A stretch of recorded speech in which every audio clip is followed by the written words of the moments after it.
You are now listening to Talk Your Jits podcast.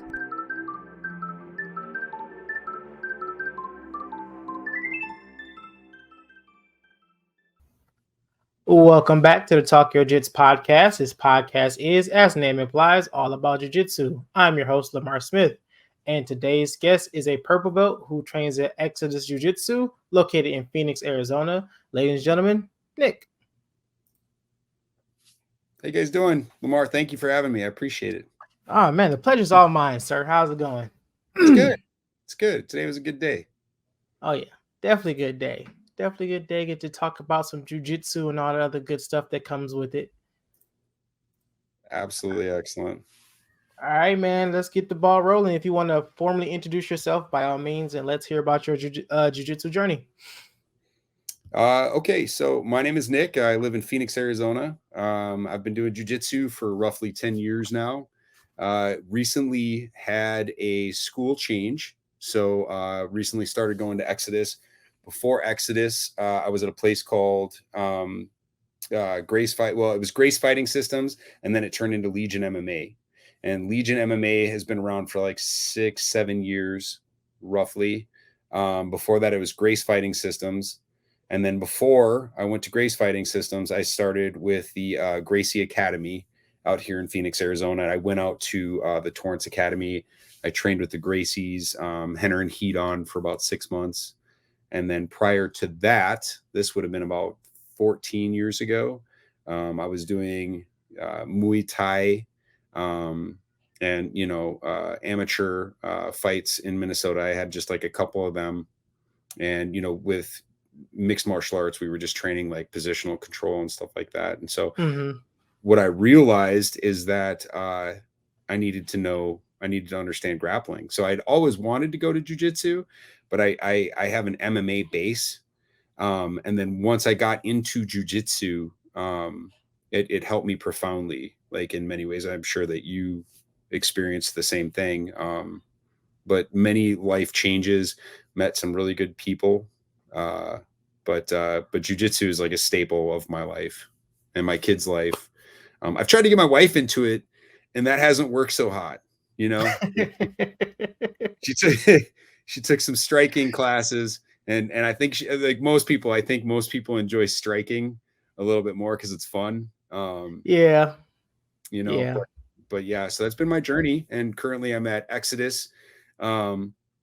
In Exodus, it's crazy because I told you the Gracie Academy that I started with out here in Phoenix, they like literally 2 weeks ago bought the Exodus gym that I'm going to right now. And so I walked into the gym and I saw my old coach, and it had a completely different logo on the wall. And I was like, wait, what? And so now there was 2 Exodus locations. Now there's only 1 Exodus location. So the gym Exodus is still around, and I'm still going to that gym, but now it's affiliated with other gyms, which I had a hard time with at first. I was like, wait, what? And because it blindsided me, but it's kind of cool because now I get to go to 3 gyms instead of just 1 gym. So, I mean, there's always a positive in everything. Right? Always a positive. Always a positive. So I'm staying positive, and I'm looking at it in a positive light. So, I mean, it's more jiu-jitsu, man. What more can you ask for? That's right. More, yeah, and I get more looks at it, more coaches. And in all fairness, man, Gracie Jiu-Jitsu is really it's great jiu-jitsu, man. They've got a great curriculum. The standards that they hold are really high. There was no testing for me to get my blue belt. There was no testing for me to get my purple belt. It was basically like, you got to this level, you've been doing it for X amount of years. This is your experience. You've earned this belt at the other gyms that I was at. And now, going back into the Gracie program, there's going to be testing and stuff like that. So it's going to be a good thing. Right. Yeah. And that's a weird conversation that I've kind of had with myself about like testing and whatnot, because our school and the system that we under, we test. It's usually like a whole class process when we do our testing. And I talk to people and they're like, really? Like, y'all test? And it was surprising enough, like I thought all school tested. Like I thought it was like everybody did it until like I started talking to a lot more people, and just going down a rabbit hole on Instagram and stuff, and it's like you just see people just get their belts on a random day, and it's like I didn't think that was normal. Well, people Right. think that testing was not normal. Yeah, it depends on where you go. Mm-hmm. My personal journey, my getting my blue belt took me 4.5 years, right? And so, Mm-hmm. and it was because of moving schools. And so when I moved schools, I had to prove myself again to another coach. My purple belt took me 5 years to get my purple belt, right? And so like that was that. I mean, you want to talk about a painful process. When and it's a good thing for a guy like me. I'm a big guy. I'm 260. I'm 6'2". For big guys, this has just been my experience. For big guys, you're not going to be as critical of yourself because you're not going to be leaning on technique, right? Like smaller guys have really good technique. They're really fundamental. They stick to those things. With big guys, what I see is that their jujitsu is sloppier, right? Mm-hmm. Because they can rely on their size. They might understand positional control. They might, and I have a very deep understanding of positional control. I can feel when someone else is doing something else, and I know what to do based on that. But my technique suffered because I am a big guy, right? And so from jumping from different schools and stuff like that, and then not being at a school where we were testing for it, I noticed that my technique was not where it should have been, right? Mm-hmm. And so over the past few years, I've worked on correcting that and incorporating different things into my game and not just being a one trick pony and sticking to the one thing, because that's how you learn. But in my experience over the past 10 years, you have to get outside of your comfort zone, but absolutely first and foremost. But what I see with a lot of other people is I see that they're really good at just a couple things, right? Mm-hmm. Most people, unless they get to that black belt level, even some purple belts, typically the smaller guys, most guys aren't good at everything, right? Like my spider guard sucks. I might like do certain things. I might do certain things that are, spider guard-esque, you know what I mean? Mm-hmm. But it's just not the game I play. And you're not going to see me inverting and doing stuff like that, because I don't need to, because I'm a big guy. I don't go against guys that are typically a lot larger than me where that's going to be beneficial, or I might not be quick enough to pull off some of those moves. So I typically Mm-hmm. find myself doing different things. But testing, it was hard for me in just getting my purple belt. Like I said, 10-year process to get to where I'm at right now. I started jujitsu with some guys that now they're black belts. Like, they're fresh black belts, or they're high level brown belts. And it's like, um, that's been kind of a painful process. I had a coach at one of the gyms that I was at that was this was one of the first gyms that I started at, that would take things very personally, and he was very hard on me in particular. And I don't know if it was because maybe he was threatened by me, maybe our personalities didn't click, but I've rolled with a lot of people, and I've rolled with a lot of high level people, instructors and stuff like that. Maybe not like a lot, but enough. I've been, Enough. Yeah. and so what I had a hard time with one of my coaches, and he would take things very personally. And so like if I gained a position on him, he would just smash me to pieces, right? Like that's not acceptable. And so that learning experience for me kept me in a place where I was kind of frustrated, right? Mm-hmm. So it's been a long journey. And so getting blue was a great experience for me, but it wasn't like what it is for a lot of people. By the time I got it, I was almost kind of like frustrated, right? By the time I got my purple belt, it was the same thing where I was almost frustrated. So I'm hoping that when I get my brown belt, it's going to be a different experience. I'm going to feel happy about the experience versus, kind of kind of salty, I guess is the best way to put it. 10 years is a long time to be a purple belt, right? To be Oh yeah. Yeah. right. So, but yeah, so that's been my personal experience. I love jujitsu. I love the art. I've made some really good friends doing it, but I've seen a lot of other guys get farther than I am. And I even experienced guys at one of the other schools where I was at. They were handing out belts to people. I watched one guy go from a blue belt to a black belt within, probably 5 years. And I was just Mm-hmm. like, are you kidding me? Right. I was like, that just doesn't seem right. And then there I am still stuck at blue belt fighting for my purple belt, so that's just been my experience. I feel like there's a lot of, how do I say it? Favoritism in the jujitsu world, especially in schools that don't have a set curriculum. What I've seen is a lot of favoritism and stuff like that. So I guess it's kind of put me in a place where I try to just keep my head down, not focus on the belt, not look at the belt, and just go in there for a good workout, go in there to work on the techniques that I want to work on. And just enjoy myself, because if you don't and you focus on your belt or you focus on someone else's belt, I feel like, especially with jiu-jitsu, you're going to find yourself in a place where you're always frustrated. Yeah. So Yeah. yeah. It's a two-edged sword, man. I can only imagine what that feels like. Especially with, like you said, you've been training for so long, and then obviously, you had to switch schools, so that was like basically starting over. Mm-hmm. Because it's not like, you can walk into a school at a certain rank and then they'll be like, all right, well, yeah, we know you're a purple belt, but we're not just going to just keep you at purple belt and just move you forward. Like, no, you have to like basically unlearn everything that you've been doing for the past X amount of years, learn our system, and then you rank up. Right. Yeah. Yeah. So 100%. that's rough, man. That's really, really rough. And it's as much as people, you hear like, don't chase colors, don't chase this, don't chase that. Sometimes you kind of are, I'm not gonna say forced to, but it kind of puts you in that realm where you're like, okay, I'm a blue belt or I'm a whatever color belt.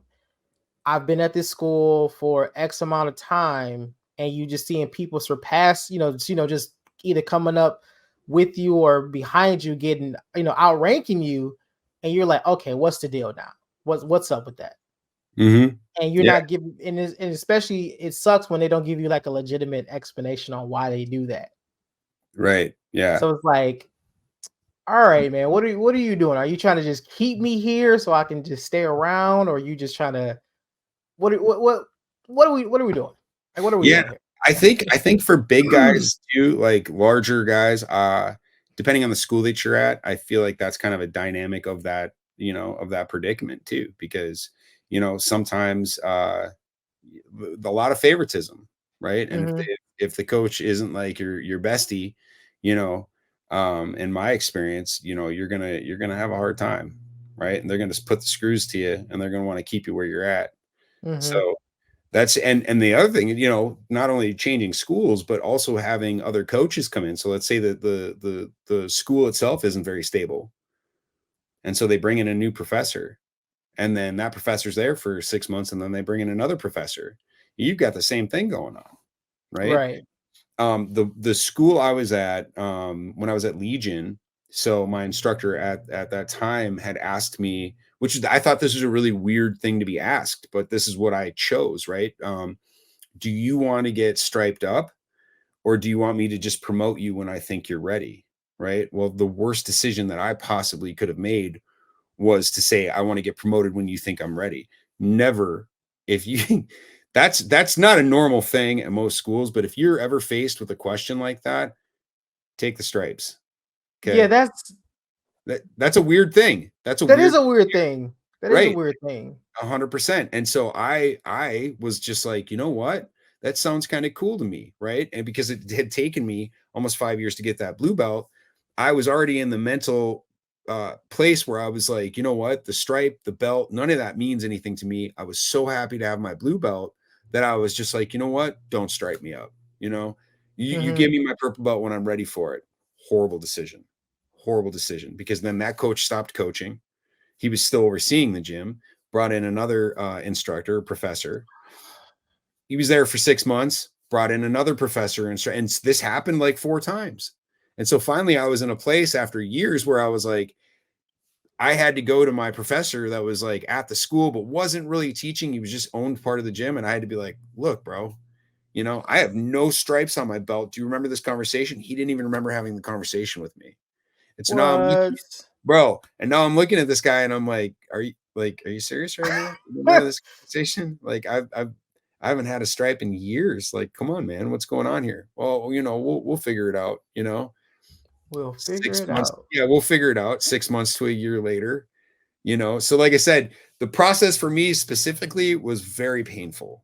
Very painful. And so like Jesus, by the time I man. got my purple belt, dude, I was just like, I felt like it was like pulling teeth. Like I had to like ask for it, you know. It Yeah. was like that shouldn't be how it is. So now the gym that I'm at, they keep the little cards. So when you walk in, they can keep track of how many classes you go to, how often you're there, what rank you are. So I think it's going to be a little less painful for me moving forward. You know what I mean? So yeah, that's been my experience. But aside from that, the painfully Man. slow progression of what has been jujitsu for me, it's been a very positive experience in general.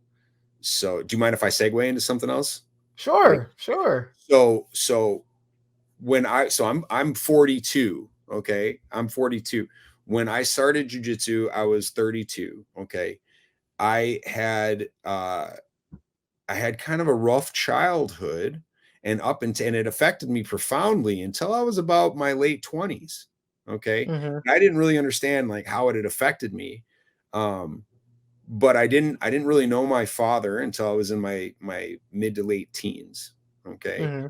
And because of some of the experiences that I had as a kid, I had some real anger issues, and I had some real issues dealing with my peers, especially peers that were male, that I looked up as like alpha male or strong role models. So I had like this weird thing where it was hard for me to trust them, Mm-hmm. right? And so I would have a hard time talking to other guys um, without having some kind of weird defense mechanism put up, or some kind of weird block where I felt like I had to, defend myself, or and that translated into a lot of the time attitude problems where I would get upset with people. And so what jujitsu actually did for me, which was huge, is it allowed me to break those barriers down, right? Mm-hmm. Because it forced me into a combat physical altercation, or not really altercation, but just being physical with another individual, allowed me to be able to break those barriers down to where when I got done with grappling, I'd be able to sit down and actually have a conversation with them, right? Where I didn't feel frustrated, or I didn't feel like the oddball, right? So jujitsu helped me profoundly in that way, right? And I Mm-hmm. don't go that deep into it when I'm talking about it to other people, but like if I see someone that's got some kind of weird thing going on, typically I'll bring it up to them and I'll be like, "Hey man, jujitsu was really good for me. It changed my life. It gave me a new outlook on things, and it gave me an outlet to be able to deal with some of the turmoil that I was going through that I didn't even really know I was going through." Right. So Mm-hmm. jujitsu has been a very positive thing for me. So Yeah, I preach that a lot, man. Like it's jujitsu has become one of those things where it's like you once you started it and you kind of like you dove so deep into it, and when you finally realize how much it helped you outside of the gym, you be like, man, I need to bring everybody onto this. yeah, Because like you said, you know how much it helps you. And with jujitsu, it puts you in such a compromising spot where like you're wrestling with somebody, and you kind of have to force yourself to think about just that. Like, you can't let your mind wander about everything else is going on. You have to focus on like the task at hand. Yeah. It teaches you how to, like you said, break that barrier down. It teaches you kind of like, to, get yourself centered, like, get 100%. yourself focused and all the other stuff. And I see friends of mine that be going through whatever they're going through, and I'd be telling them, just come try it. And they're like, oh man, I don't have no interest in it, and another die. I'm like, yeah, I need you to. Right. Like, I need you to. Like, I really need you to. Man, getting beat up is good for everybody, right? It's good for everybody. Yep, it is. And in a controlled setting, not getting jumped by like 5 people is not good for anybody. But but having your ass handed to you and realizing that you have some work to do, and then making the personal growth to get better at it. Yeah, I mean, it's good for everybody. It's when I go home after having good hard rolls, I'm sure you probably feel the same way. Man, I sleep like a baby. It might take me an hour to unwind afterwards, right? But we know what I see is I see a lot of guys nowadays, maybe girls too, but I attribute this more of like a male characteristic, because males typically are more aggressive, right? A lot of guys don't want to put in the work, right? They get out on the mat and they get their ass handed to them, and they're like, oh man, I don't, it's not for me. And that's fine, right? Everything isn't for everybody, right? Some people should just forget the address to the gym, right? You've known people like that. I've seen people before where I'm like, man, I just, you probably shouldn't even be here, bro. You know what I mean? It's not for everybody. But that being said, there's a lot of people, jiu-jitsu would do a lot of good for them if they just sat it out, right? And not man, yes. Right? Yeah, not everybody has that in them, man. So, and it sucks, man. It sucks. Because you know the benefits of like training for so long. Like, man, I know how I felt when I first started. I know how I felt when I was a year in, 2 years, 3 years in, and then like you said, we get these people. They're like, man, I just need you to just stick it out for like a month. Yeah. Like, just give me a month. Yeah. Then we can come back to the conversation. 100%. Yeah. Just give me a month. And then there's the guys where you're like, bro, I wish you would just leave your ego outside. Like, you're just like, I can't, because, one of the things I try to do is when I'm rolling with somebody, right, and it's been hard, and I still catch myself doing it where I'm like, nah, you're not beating me. You're not beating me. That ain't happening today. And that's a healthy thing to have, but it's not healthy in every role. You got to be able to, you know what I mean? You got to be, because kind of like what I was saying about that coach that I had at the very beginning. Like, if he would have taken his ego out of it, I would have had a much better training experience, right? I wouldn't have felt like I was walking on eggshells. I wouldn't have felt like I was doing something wrong when I got position on him. How's anybody supposed to learn? How are you helping anybody learn? How are you being a leader of any kind if you're not allowing someone to learn? If you're not, showing them how to behave? Because if all you're doing is turning around and taking it personal because this person got position on you, right? Or, is about to tap you, they got you locked up and you're refusing to tap. Well, you're being an idiot. You're not being a leader. You're not helping that person. You're going to get injured. You're going to injure somebody else, right? So it's that weird balance, man, where you got, you have to be able to dig in, and you have to be able to say, hey, I'm going to help lead you, and I'm going to help teach you. Therefore, I'm not going to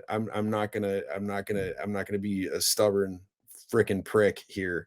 But at the same time, you also have to uphold a standard and be, and show them and be like, look, you got to toughen up a little bit. It's just this weird, crazy balance.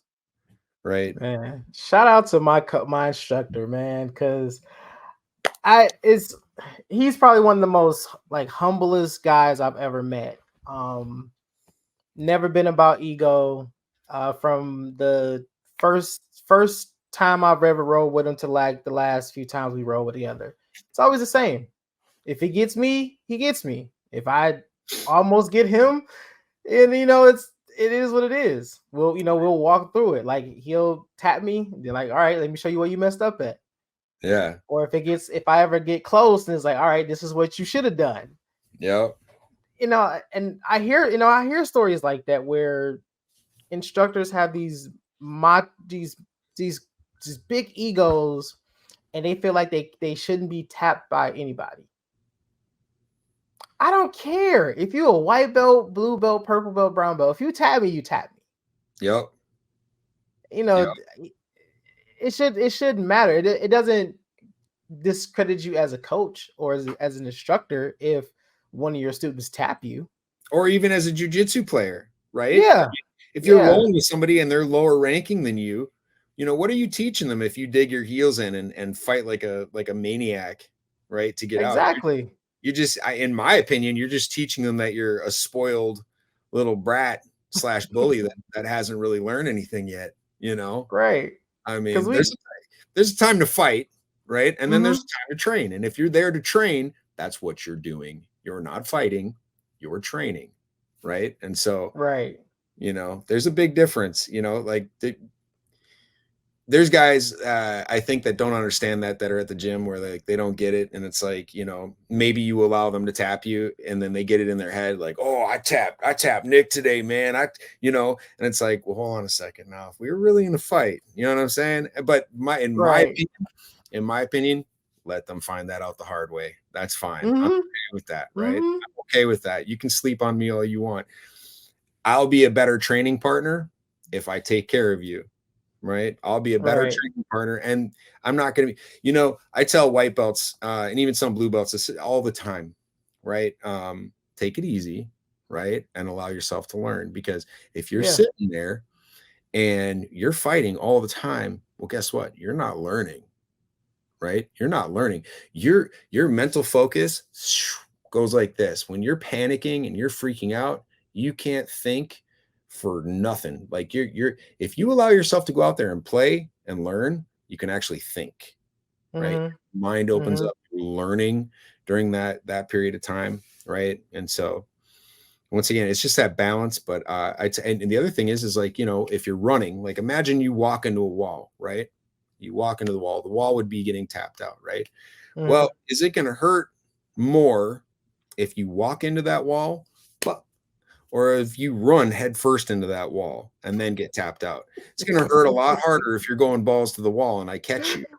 Right. A hell of a lot more, right? So just to, keep your mental focus open, to be able to learn better, it's better to take it easy, right? To avoid injury, to avoid injury to someone's ego, it's better to take it easy. You can still roll hard and roll for position. So if you're going to go hard for something, in my opinion, you should be going hard for positional control, right? That's where you should be going hard. You shouldn't be fighting for the submission like a maniac. You if you get the submission, typically it's pretty clean, Yeah. So, I never, unless it's open mat, or it depends on who I'm rolling with, I never really roll for, roll to end. Like you said, I play, play positional. If there's anything that I'm personally working into my game, I'll just, I won't tell them that I'm working this. I'll just see if I can go for it. And if I lock up a submission, I typically let it go. Yeah. And then we just keep going. Yeah. Unless we're like, if we're like rolling, then it's like, all right, then we're gonna roll to finish. But usually if I go for like Americana, I'll grab it, but then it's like, all right, you see what happened, let's keep it going. Like I don't see the benefit of trying to, tap everybody at the gym, or have the ability to tap everybody at the gym. Well, dude, that's unrealistic. You're not going to be able to tap everybody at the gym. And if that's what you expect to be able to do, then you're not being honest with yourself, right? You're also not being a good training partner. Like, it's just not happening. And when I'm rolling, dude, I'll give people position on me. I'll let them take it. Like, you want it that hard? You want it that bad? Go ahead, take it. That's fine. Go ahead, take the position. Now it gives me an opportunity for me to work on my sweeps, right? It'll give me an opportunity for me to find my way out. Maybe I can submit you from the bottom. Sure. Sounds good to me. The last gym that I was at, it was an MMA gym. So we got a lot of MMA fighters that would come in. And those guys would just kill me, man, because they understand positional control. Sure. Somewhat. Yeah. You know how to gain position on somebody. But you don't know anything else about the rabbit hole other than like the front entrance, man. Like it's they'll get in there and then the minute you put them in a position or tap them out, you can literally watch the world just shrink on them. You can just, and you're just like, see, that's why you need to be here. But even a lot of MMA guys nowadays, the UFC, I feel like the UFC is a good example of this. They want strikers, right? They want guys that are going to put it all out on the line. A lot of the UFC, they don't celebrate the grappler as much. It's a good technique, or it's a good thing to have in your bag of tricks, right? And it'll help you be a dominant fighter. But everybody, you can hear it in the crowd when the crowd erupts, right? They want knockouts. They want blood, right? Nobody's as excited. I mean, I am when I am. Exactly right. Me too, right? And I'm always critiquing the fight, and I'm like, oh, you had it right there. The fight would have been over, But a lot of those MMA guys, they just that's not what they're looking for. They want to go in there and they want to throw hands. They want to gain position, and they think that that's the end all be all until they actually show up to a jiu-jitsu class, right? And then they start learning something. So, we get that a lot, man. Like when we'll go out to watch the fights, we'll go like to Twin Peaks or whatever, and usually everyone I hang out with does jiu-jitsu. It's just who all my friends are now. So there's been a couple of times we'll be watching a match, watching UFC fights, and it gets to the ground, and we're like, oh, here we go. Fun's about to happen. And we hear people like around us like, here comes this bullshit, and just whatever. And it's like, man, y'all just don't know what y'all missing, man. This is art that's about to happen right now. Yeah. Like this is something beauty about to happen right now. But y'all like, man, they need, this ground crap and da-da-da-da. And then, like you said, the crowd be booing and whatnot. I'm like, y'all just don't know, man. Yeah. The dumb are mostly intrigued by the drum, the RZA. Yeah. Oh yeah. Yeah, man. They don't know what they're missing, man. Yeah. They need to get with the program, man. Jiu-jitsu is serious out here. It's great. It's great. So I've been in a training program for the past like month and a half here. I'm almost done with it. It's called the Pacific West Academy. Okay. And this academy, you stay on site and you train for all sorts of different stuff. It's tactical vehicle maneuvers, driving techniques, stuff like that, evasion, surveillance techniques. Just it's basically like high level bodyguard training, or EPS, executive protection services training, right? Room clearing drills with firearms. We're putting down 10,000 rounds downrange in a shoot house. Just really, really, it's a cool school. The trainer at the academy, he's a purple belt in jiu-jitsu as well, right? And they've got a couple other trainers. My favorite guy there is a purple belt in jiu-jitsu. One of the things that he's teaching everybody is like ending a fight quickly, right? It's not, if you've done jiu-jitsu and then you take a program like this, you're in a really good place, right? You're in a really good place because you understand body manipulation, you understand positional control, takedowns way better than your average guy. So someone like myself, someone like yourself, if you went and took this program, you would shine, especially in the combatives portion, right? But one of the things that this is really kind of like highlighted for me is that jiu-jitsu is really good with one-on-one, right? Really good with one-on-one. But it's not so great when you're dealing with a crowd, right? It's not so great when you're dealing with multiple attackers, right? Because what happens, right? If you lock up with somebody, and your focus is on that one person. You're not typically keeping your head up and looking around and dealing with the other people that are around you, right? And so in my experience with fighting and some of the, the profession and some of the stuff that I've been into, it's helped me profoundly, but it's come to my awareness that there's other things like ending a fight quickly, right?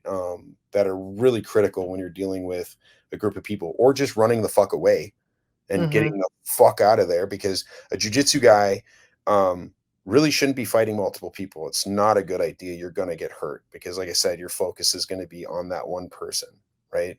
You're going to go to the ground and you're going to be laying on the ground, and someone could bounce your head off of the concrete while you're quickly, bro. And I grew up fighting. I fought a lot when I was a kid in the street, and the only experience that I had was just being rowdy and angry. And I am so lucky.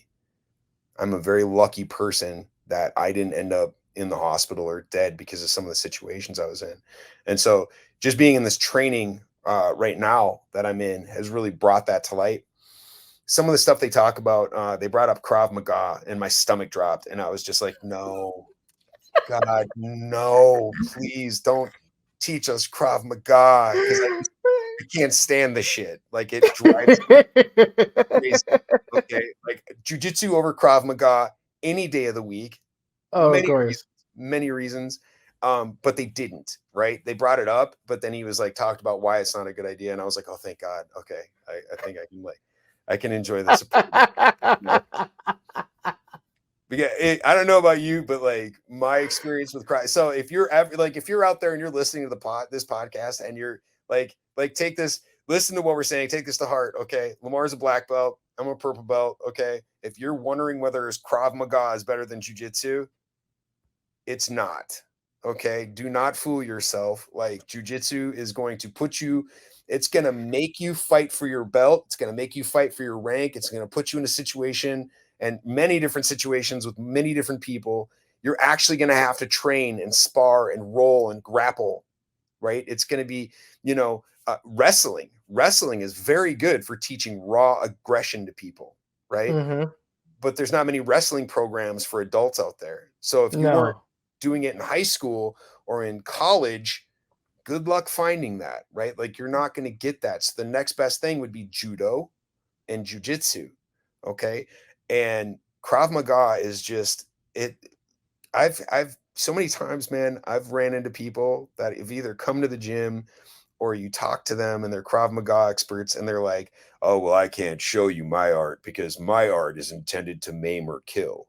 Right. And it's like, get the fuck out of here. If you can't train and you can't back your shit up, get out of here. You don't even, we're not sitting at the same table. We're not even on the same page, bro. Like, look, not even on the same bar, I carry a mouth guard around in my shit almost all the time. You know what I mean? So if shit pops off, I'm like, it's go time. It's going down, bro. Hey, nothing gonna change the look on someone's face more than the guy that puts the mouth guard in his mouth and he's like, all right, let's do this. You know what I mean? Like, you start to get it real quick. Damn, this guy's serious. So the other problem I have with Krav Maga, and this is a tangent, so my bad, but the other thing that I got with Krav Maga, bro, is the fact that they're like teaching little old women, things like rip their ear off or gouge their eyes out. And it's like, if you're a special forces operator and you're like a strong enough, capable enough, athletic enough human being that has that kind of aggression in you, right? Maybe those techniques would work for you, right? But a little old lady, Lamar, what's going to happen if some chick rips your ear off? No, hold on, because maybe you're a gentleman and you're not going to hit a woman, and I'm going to grant you that, and you should be, because you shouldn't be hurting a woman. But let's say some dude rips your ear off. What are you going to do? Are you just going to roll over and be like, oh, fight's over? Oh, might as well go. You got to go. Yeah, that's what I'm saying. Or are you going to fight like a son of a bitch because this dude just ripped your ear off? You know what I mean? Yes. I think that's one of the biggest marks that Krav Maga is missing, is that, like, you're teaching these types of moves to people that are not able to understand the element of the fight and what they're about to get into, Yeah, because you can't like really train it like you could with like with jiu-jitsu. Right. Like, I can put you in an arm lock. I can put you in the chokehold. I can prove to you that it works. Yeah. Yeah. But you can't maim nobody in class and be like, all right, I think I got it. And then they come back the next day like, no, you can't. You just rip someone's ear off. Oh, I guess the fight's over. No, the fight just got started. No, the fight just begun, baby. I just started, baby. I don't know if you know what you just did. Like, oh yeah, no, we going to the end now. At this point, you ripped my ear off. Yeah, you gotta bro. go. You kidding me? I don't think you should have done that, pal. Yeah. So yeah, Krav Maga kills me, man. There's good stuff to be learned in there, but I can't do it. Those guys. What are your experience with those guys? I feel like they're a lot of blowhards. You know what I mean? I've never met one. Surprisingly, almost did. When our school was closing down, there was like a Krav Maga school, like maybe like a couple blocks down. And I was calling to see if they had any like space to rent or whatever. And they was saying like, yeah, sure, we can do this, and that. And one of the things they were saying was like we will have like Wednesday, Friday, and Saturday, I think. But if they had any events or classes that comes up on those days, we have to just forfeit our days. So I'm like, I don't want to do that, man. It sounds stupid. Like you telling me 3 days and I'm planning the class, you tell me, oh yeah, you can't do class Friday because we need it for another day or another class. Yeah.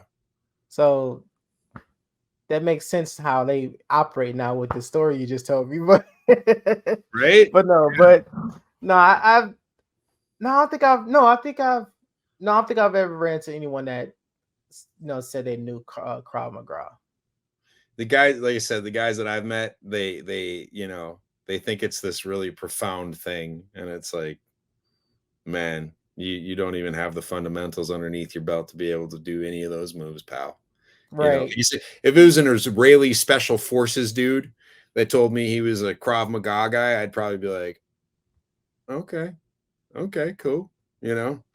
Cool. I'm gonna pay attention and keep my distance from you. I might throw a rock at you if we get into a fight. You know what I mean? I'm not gonna let your little, I'm not gonna let it happen. We're not gonna fight like that. But right. Just in my experience, it's just it's a bunch of bullshit, right? What are your thoughts on judo, right, and jujitsu? So I had a really good judo instructor at one of the schools that I was at, and I loved the guy, and he was an absolute freaking monster, right? Mm-hmm. And a lot of the takedowns in jiu-jitsu are based off of judo, obviously, you know what I mean? But how do you feel about that? Like, do you feel that people should transition into or spend some time learning judo? What are your thoughts? Of course, man. Of course. They go hand in hand. It's you stand when you're standing, it's judo. Yeah. Like it's jujitsu when it hits the ground. Yep. So, and ironically, my instructor, he taught us like, basic judo throws and stuff like that. And I just so happened to run into I got in contact with a friend of mine. So like, you still do judo, right? He's like, yeah, man, we do judo Tuesdays and Thursdays now. So I'm about to start taking a judo class. Just awesome. For something else to do, and it's just to help with jujitsu anyway. So yeah, not? Judo. Yeah, judo. But yeah, I love judo. I never really found a school that was in my area or kind of like have my for my availability. But now that my Tuesdays and Thursdays are free now, I'm like, yeah, I'm gonna have to come check you guys out. Yeah. Judo's pretty cool. It's kind of, I think it's something that anybody that's doing jujitsu should absolutely have a little bit of experience in, right? Just the takedowns alone. Right? That's why I think a lot of the guys, when you go to like a jujitsu competition, maybe the jujitsu guys have like 1 or 2 takedowns that they're used to doing, but you see a lot of guys pulling guard, right? And I don't have any problem with pulling guard. I mean, if it's going to work for you, it's going to work, right? But if you go up and you grapple with on an open mat and you start on your feet, right, against the guy who is like a really good judo guy, like you're gonna know quick. So you're gonna know quick. It's gonna completely shock you. Right? Yeah. Judo guys, like all of a sudden you're just flying through the air, and you're like, what did I do? Why is this guy so mad? Oh my God. So yeah, judo got my attention years ago. And I've taken some courses with a guy named Chris John at the old school, and I have nothing but the utmost respect for him. He was just an incredible professor. He's awesome. And interestingly enough, judo guys, you get them on the ground and you grapple with them, and you think like, well, they do judo, right? They don't grapple. They're not into jujitsu. Like, bro, those guys, you get them on the ground, they will fucking roll you up there too. It'll surprise you, Yeah. It'll surprise you because you think they're just good on their feet, and it's like all of a sudden you're rolling with them and you're like, this dude's made out of steel. Holy shit, So judo guys are just a whole different ball game, So I got a lot of respect for those guys. Yeah, man. And that's kind of been my only issue with I guess with like, well, one of the issues with my game is stand up. I know a few takedowns, but it's like I'm not as proficient as I need to be. Yeah. So, and it also gives me something else to come back and teach. So it's a win-win. Yeah. Yeah, So, 100%. yeah, I highly recommend anybody who does jujitsu, and if you do plan on compete, or just want a more broader range of stuff, yeah, please add judo. Yeah. Add judo to your game. Judo's the ticket. Judo's the ticket. Have you ever gotten ringworm? Have you got ringworm yet from grappling? I have been fortunate enough to have not got any type of infections on the mats. Man, yeah, not me. Okay, so I got ringworm in Yuma, Arizona. Okay, Mm-hmm. The mat was not very clean, clearly, right? And ever since getting ringworm, and I got it in my hair follicles. I got it like right here. So it was like, if you know anything about ringworm, like if you get it on your arm or your skin, any place else that's not like, a ton of hair follicles, it's easy to get rid of. You put a cream on it for like a week and it freaking goes away. You get it in your hair follicles, like you're going to have that shit until you like get injections and take pills to get rid of it. It's freaking horrible. Yeah. Horrible, dude. I had it for almost a year where it would go away and then it would flare back up, and like, wow. And it would like come out of my hair follicle, right? And so like I would like, I would have to go into my gym and I would have to like talk to my professor and I'd be like, listen, it's coming back, but like I don't have it, right? And they'd be like, okay, well, I mean, you're good to roll, right? I never gave it to anybody or anything like that, but if I didn't keep putting this cream on it, it would come back out of my hair, like right here in this like little itty bitty spot. And it was horrible. And to this day, I still have like phantom pains in that spot, right? Like, wow. Like my whole face like swelled up from it. It was an absolute, because it's actually a fungus. And so like introduce a fungus into your body, like your body has that fungus from then on. So I'm a huge stickler on clean mats, right? So like if I'm at school, like I pay attention to that. Like, I'm like, are you cleaning your mats? Like, I watch the class. I will, before I even go to a school at like open mats, I don't just show up to an open mat anymore and then go and roll. Like, I will literally go to the school, watch the last class at the end of the day, and I will be like, are they cleaning their mats? Okay, cool. Going to open mat on Saturday. You know what I mean? I'm gonna go check this place out, But like, yeah. Ringworm is real, man. It's a real struggle at some of these gyms. And if you ever get it in your hair, well, buddy, I feel bad for you. No, I pray, I that I don't get that, because yeah, you hear the horror stories of people getting, ringworm and staph infections and all the other stuff, because freaking MRSA, dude, there was an outbreak of MRSA at one of the gyms I was at, and I was like, what's MRSA? Like, what the that sounds horrible, right? I'm like, what is MRSA? And then I found out, and it was even worse than it sounds. I was like, oh man. So like, you guys are not cleaning these mats. Dude, I think like you can get MRSA from like physical contact with someone, right? Like someone that is like unclean. So even if they're cleaning the mats, like if you've got a dude that's just like unkept and like, has a sore, you can get it from that. Yeah, I don't like that. If smelly geese, if you're like you said unkept. No, we check all that fingernail. Make sure your fingernails are clipped and clean. Your toenails are clipped and clean, and all the other stuff. And yeah, we make sure we clean the mats every night. And You know what's ugh. it's funny? One of the things that I like, so like when I'm sitting on the mat, when you're sitting down and you're watching the instruction, right? One of the things I had to like stop myself from doing, because I would play with my toes, right? I would like sit there and I would like touch my toe, right? And I'd be like listening, and I'd be like watching the instruction, and then I would like catch myself touching my toe. It was actually like my second year in. One of the guys we were training with, I looked over at him and he was looking at my hands and he was like, because I'm like digging on the side of my toenail, and I was like, oh shit, he's grossed out. Like I probably shouldn't be touching my toes like that, right? And so I stopped doing that. But like, I'll catch myself every once in a while when I'm sitting there with my feet by me. I'll want to touch my toes, and it's like, don't do that. Don't do that. It's funny because hygiene is a big thing, man. It's a big thing with jujitsu. Like you cannot have a stinky gi. You don't want to be the smelly kid. You got to make sure that you're like taking care of yourself.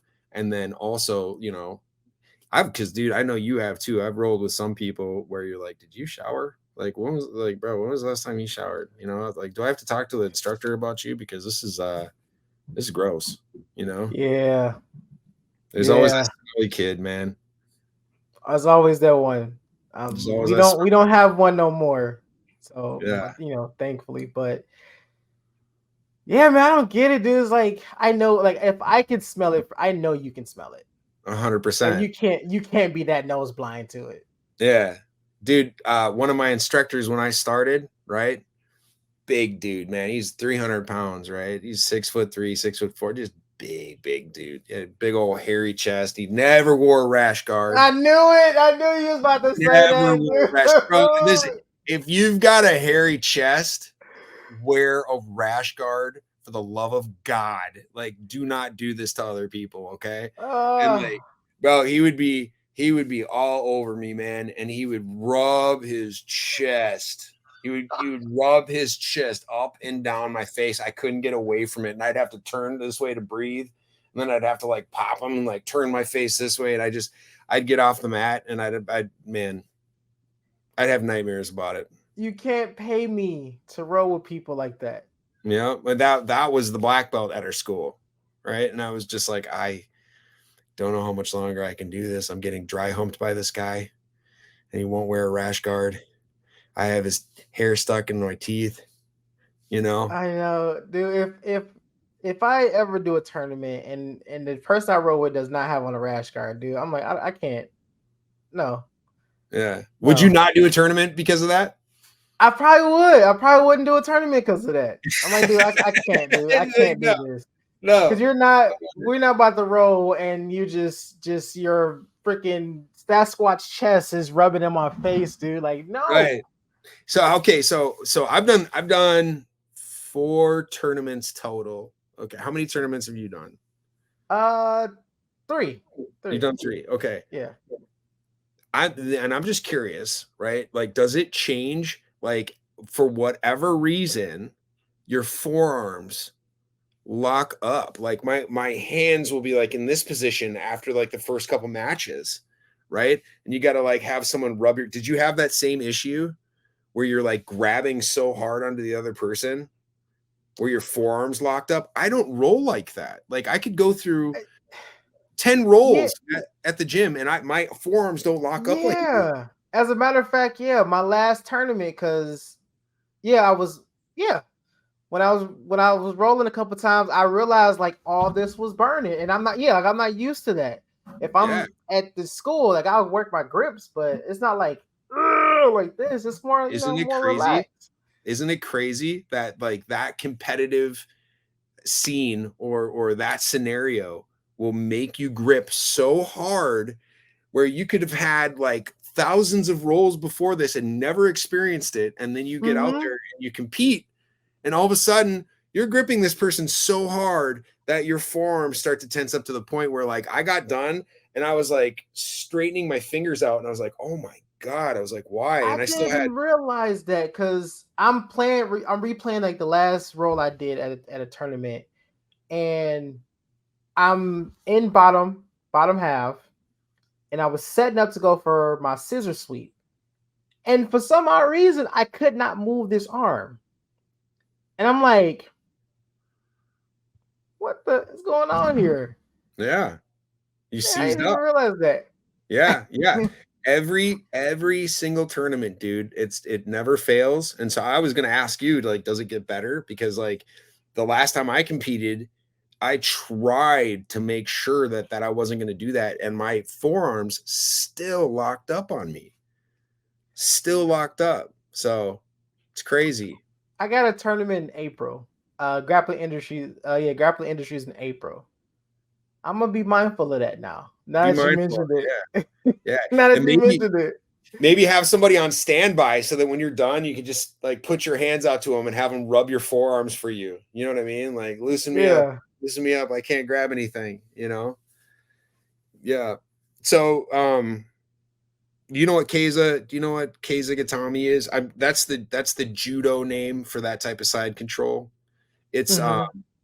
it's where you sit. You basically it's the side control where you're on top of them, and then you sit out, and their head is here, and you've got their arm. You know what I mean? Yep. There's different names for it. Okay, Case of that Katami, scarf hold, side saddle. there you go. I've Yeah. scarf hold. Yeah. So personally, that's one of my favorite side controls. Okay. And it's because I'm a big guy and I can use it like very effectively on people. And there's like, 10 different submissions from that place. But at the gym that I was at before, we called that position the soul crusher, right? Mm-hmm. Because we could put somebody in the scarf hold or Keizagatami, and their head is like right here. So I'm got their head scooped up and I got their arm here. And there's key locks, there's arm locks, there's neck cranks, which you can't do in a competition, but like I can literally hold them here and put all my weight, get up on my feet a little bit and put all my weight on their chest so that they can't breathe. And every time they breathe out, and then they take a breath and then they breathe out, and it just keeps getting tighter and tighter. Tighter. Yep. I love Keizagatami. That's one of my favorite positions to get on somebody, right? Like I said, it's the soul crusher, and you literally are right here in your face to face, and you can watch their eyes just slowly Slowly leave their body. Yeah, Yeah. and they're like, and then they start freaking out because they're like, I can't breathe. Oh my God, get this guy off of me. Oh my God. And it's like, no, give me the arm, key lock, it's over. What's one of your favorite? Yeah, I love Keiza. What's one of your favorite positions? Honestly, bottom half has been one of my favorite positions to play lately. Like deep half? Yeah, I've been trying to learn a lot more deep half because when I've been rolling a lot, I've been kind of like noticing where I've been like landing a lot lately, and it's like I've been landing in bottom half. So I was like, I need to learn how to play from here now. So I've been messing around with that a lot. Deep half is fun. Fun. Yeah, I like it. There's a lot of sweeps from there. Mm-hmm. A lot of sweeps, and then you can reach under the other leg and do the nutcracker. Where you bring their leg over your banana head. split. Yeah, banana split. Yep. I deep half is really fun. If someone's ever trying to pass my guard, I trap that leg immediately. I'm like, nope. Immediately, yes. I do the exact same damn thing. I'm like, nope, that leg's mine. Now you're not going anywhere. Yep. Do you do do you do the lockdown with your legs where you wrap up their leg and you stretch them out? Yep. The lockdown, baby. It works. Yeah, it works. I just gotta build off of it now. I find myself in positions where I can easily get my lockdown because I can, slow them down just enough to get it. Now I just gotta learn to build from it. Yeah, absolutely. Yeah, that's cool. Well, all right, Nick, man, we gotta ask that famous question, man. We ask everybody that comes on Talk Your Jits podcast, past or present. Who would you love to get a chance to roll with? Oh man, past or present, and do I have to just pick one? 3. You got your top 3. Top 3. Okay. Yep. Oh man. Okay. So all 3 of these guys would absolutely fucking destroy me. So, so I'm gonna pick these guys, but like this isn't like an egotistical thing. It's not because I think I could beat them. You know what I mean? It's more like nostalgia. Oh God, that's a really hard one because like present, there's some. I'm way bigger than BJ Penn, so I feel like it's like not fair. But he would still like he would grab like my fucking toe and tear it off or something. He like BJ Penn's a bad dude. I really like BJ Penn a lot, especially when I started. Okay, super cliche and super lame, but I'm gonna have to say Dr. Kimura, right? Elio Gracie, right? I'm gonna have to say God, Gordon Ryan, and Gordon Ryan just because he's so good, right? Yeah. He's just so good. I would like to have a taste of it, right? Because I'm not the best grappler out there. I'm not the best jiu-jitsu player out there, but when I turn it on, man, most of the guys that grapple with me at the gym, they don't get that look because I try not to treat it like a fight, right? Mm-hmm. But I wouldn't mind wrapping up with Gordon Ryan and just getting my ass kicked and trying to see what I could get from him. You know what I mean? Yeah. So, I mean, we all know we're gonna get smoked. I'm gonna get smoked. So, yeah. So, like, but it's okay. It's okay. Yeah, but it's okay. And even if I just made him a little bit nervous and made him like fight for it, I'd be like, yes. I know, right? Just throw him off his game just one time. Just a little bit. That's a win for me. That's a win for me. Yeah. A win is a win. Yeah, those would be my guys. What's that UFC fighter? Is it Strickland? What's his name? Sean Strickland. Yeah. He's all over like social media. You always see him doing ridiculous shit out there. I wouldn't mind. I wouldn't mind grappling with him. He seems like he's a pretty tough dude. Did you see him throw his black belt away? God, no. Are you serious? Why would he do that? Yeah, he's a clown, man. What a dick. Are you serious? Yeah. Stop. You know who else is a clown that I never like? Everybody else was on the bandwagon with him. I'll have to look that up. I didn't know that, but if I find it, I'll send it to you if you for sure. See, some of the things that I see him doing on social media, sometimes I'm like, come on, man. Like I saw him get into an altercation with some guy while they were driving, and he was like, basically like, the other guy was like, I'm gonna shoot you, and he's driving down the road and he's like videotaping it, and he was like, oh, I'm the punk, you're gonna shoot me, blah blah blah, and I'm like, bro, not everybody that says they're gonna shoot you is joking, right? Like most of them are, but there's like that 1 in 10 out there that's gonna shoot your ass, and you're not gonna have so typically when I'm driving around, I don't do that shit. I mind my I don't want to risk it. I don't want to risk that happening. With my luck, I'm gonna run into the guy that'll actually fucking do it. You know what I'm saying? I know, right? That 1 out of 10 chance. I'll be that 10th chance of if I had to roll the dice, then I'm gonna bet on the fact that you're a pussy and that's why you're acting like that, and I'll probably be okay. But that's not always the case. You know what I'm saying? The other guy that I wouldn't mind putting it on because I just don't like him. Conor McGregor. Right. And he's not a big grappler. He's an MMA guy. Right. And we saw that. We know that, we've seen it many times played out that way. But I wouldn't mind putting it on him, man, because he's such a prick and he's worth so much money now, so much money. I'm just like, I can't, so, but yeah. All right, man. Well, unless you got any questions for me, Nick, man, if you got anything coming up, man, if you want to let the people know, by all means. But the floor is all yours, sir. All right. Well, let's see. First and foremost, thank you so much for having me on. I really appreciate it. We've been trying to do this for a couple months now. Yeah. Yeah, and I've seen your stuff before. I'm a fan. I think you're really cool. I like what you Appreciate it. do. Congratulations on that black belt, by the way. Thank you, sir. Thank you. Thank you. Thank you. Thank you. That's very cool. I aspire to be in the same place someday. So I look up to you, and I think that that's a really cool achievement that you've got. And Man, happy thank for you. Thank you.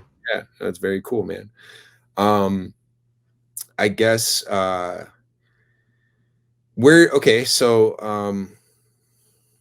do you see what's your end game, Lamar, for your show? What would you like?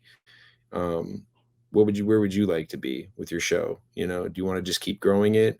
Do you want to be on another show? Like, you know what I'm saying? Like, what's your end game here? And the only reason I'm asking that is because I'm sure most people don't ask that. No, Right? you're the first person to ever ask that. I kind of want to end up Joe Rogan in this, man. I want to just take it as far as I can. I don't, I think I'm in a nice lane, which, a lot of people don't see. It's not like I'm going after a lot of big names. If I get a big name, that'll be cool. But I Mhm. love talking to the everyday guy, the everyday guys, Yeah. the 9-to-5ers, the hobbyists. I just love talking to people about jiu-jitsu. My goal is to actually go out of, get from behind the computer screen and actually go and meet the people that I've did episodes with, get a chance to roll with you guys. And just, Cool. man, just expand it as far as I can, man. Really. Yeah, so I've got a social media thing going too, right? And it's consistency, right? And growing Mm-hmm. it is really hard. Mm-hmm. I'm kind of a dork, so I listen to all sorts of different stuff. But there's a guy that does a show called Sasquatch Chronicles, right? Uh, Okay. he's huge, right? He's huge. And some of the shows are just absolute, nonsense, and they're just ridiculous, right? But he's grown his show, right? Simply by being consistent, right? And Mm-hmm. he's not interviewing famous people. Maybe he is, because he's gotten his name out there, but he's doing pretty much the same thing, where he'll interview pretty much anybody that's into, his topic, which is Sasquatch, your topic, which is jujitsu, right? And so it's absolutely achievable, right? Like 100% is achievable. If anybody is out there listening and you guys want to check us out, we're on TikTok, we're on YouTube. It's Black Flag Bounty Boys. We're recovery guys. We pick up people for bond companies. So we've been doing that stuff for years. But yeah, so I get it, man. I understand the struggle is real. It's hard to grow something, and I think, in my experience, it's been consistency. And so when you asked me to be on your show, I was like, wow, man, that's, I would love to be on your show. I'd love to support it. And I really admire what you're doing. I think it's a really cool thing, man. So hats off to Man, you. thank you. Thank you. Yeah. I really appreciate that, man. Yeah. And a lot of people ask that too. They're like, why you want me on your show? Like, because you do jujitsu. I don't care if you are white belt or black belt or whatever, man. If you do jujitsu and it made some type of impact in your life, man, I want to talk about it. Yeah. Yeah. 100%, man. 100%. Yeah. Yeah, no, it's cool. Like I said, I support you 100%. If we ever get the chance to meet up, like if I'm ever up there near Detroit, man, I'd love to.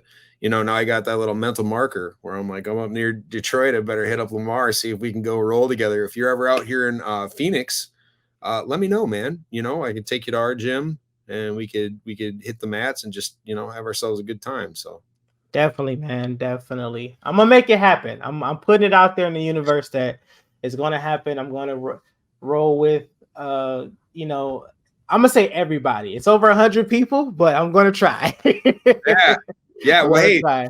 pre-show when we were talking, you said you didn't want to be in the cold. At some point, you might end up moving. Yeah, a lot of people move out to Arizona. It's a beautiful state, man. Phoenix is So not very beautiful. Phoenix so is, hot. you ever come to Phoenix, you might look at it and be like, why the fuck did anybody build a city here? This just does not seem like it was a good idea. I don't blame you. the whole fucking city looks like the same place. Like, you know, it's like, you ever seen the movie Groundhog's Day?